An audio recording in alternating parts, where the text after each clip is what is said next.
സംഗീത സംവിധായകൻ ഗോപി സുന്ദറിനെക്കുറിച്ച് വളരെയധികം വിമർശനങ്ങൾ പുറത്തു വരുന്നുണ്ട്. ഗോപി സുന്ദർ മറ്റു ഭാഷകളിലെ പാട്ടുകളുടെ കോപ്പിയടിച്ചാണ് പല മലയാളം പാട്ടുകളും സംഗീതം നൽകുന്നതെന്നൊക്കെ ഒരുപാട് വാർത്തകൾ വന്നു.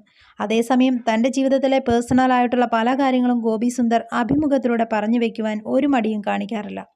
പ്രേക്ഷകർക്ക് ഗോപി സുന്ദറിനെക്കുറിച്ച് നെഗറ്റീവായി പറയാനുള്ളത് ഭാര്യയും മക്കളും അടങ്ങുന്ന ഗോപി സുന്ദറിന്റെ കുടുംബത്തെക്കുറിച്ച് മാത്രമാണ്. അവരെ ഉപേക്ഷിച്ച് മറ്റു സ്ത്രീകൾക്കൊപ്പം കറങ്ങുന്ന ഗോപി സുന്ദറിന് ഒരു നല്ല പേര് മലയാളി പ്രേക്ഷകർക്കിടയിൽ ഇല്ല എന്നതാണ് സത്യം. എന്നാൽ ഗോപി സുന്ദറിന്റെ ഈണങ്ങളെല്ലാം വളരെ മനോഹരമായി ഹൃദയത്തിൽ തങ്ങി നിൽക്കുന്നത് തന്നെയാണ്.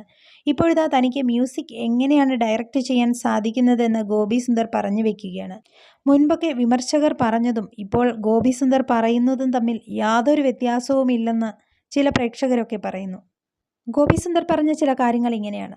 വിശുദ്ധൻ സിനിമയിലെ ഒരു മെഴുതിരിയുടെ നെറുകയിലെരിയാൻ എന്ന ഗാനം 15-20 മിനിറ്റിനുള്ളിൽ കമ്പോസ് ചെയ്തതാണ് സംഗീത സംവിധായകൻ ഗോപി സുന്ദർ. പുതുവെള്ളൈമഴ എന്ന പാട്ടിന്റെ മൂട് പിടിച്ചാണ് ആ ഗാനം ഒരുക്കിയതെന്നും ഗോപി സുന്ദർ പറഞ്ഞു. ഓൺലൈൻ മാധ്യമത്തിന് ഗോപി സുന്ദർ പാട്ടിന്റെ വിശേഷങ്ങൾ പങ്കുവയ്ക്കുകയായിരുന്നു. സംവിധായകൻ വൈശാഖിന് ഏറ്റവും ഇഷ്ടപ്പെട്ട പാട്ടുകളിൽ ഒന്നാണിത്. ആ പാട്ട് കമ്പോസ് ചെയ്യാൻ പരമാവധി 15-20 മിനിറ്റ് എടുത്തിട്ടുണ്ടാവും. പുതുവെള്ളൈമഴ എന്ന പാട്ടിന്റെ മൂഡാണ് വേണ്ടതെന്ന് എന്നോട് പറഞ്ഞിരുന്നു. അതുപോലെ ചെയ്തു എന്നാണ് ഗോപി സുന്ദർ പറഞ്ഞത്. ഒരു ടീ ബ്രേക്ക് എടുത്തു. ചായ കുടിച്ചുകൊണ്ടിരിക്കുമ്പോഴാണ് അതിന്റെ ചരണം എനിക്ക് കിട്ടുന്നത്.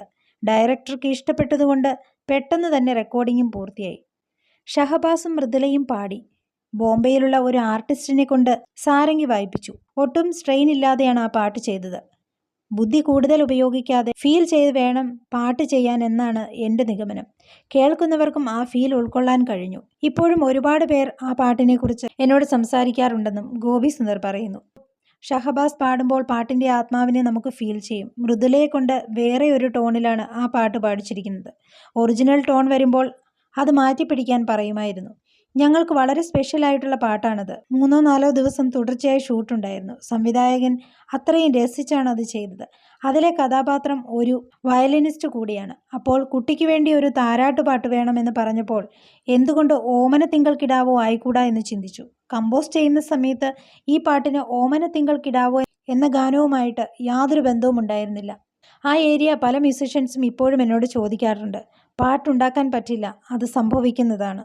ഗോപി സുന്ദറിന് ഈ അഭിമുഖം വൈറലാകുമ്പോൾ ഇതുതന്നെയല്ലേ മുൻപ് ഞങ്ങൾ പറഞ്ഞ കോപ്പിയടി എന്ന് ചിലർ കമൻറ്റുകളായി ചോദിക്കുന്നുമുണ്ട്.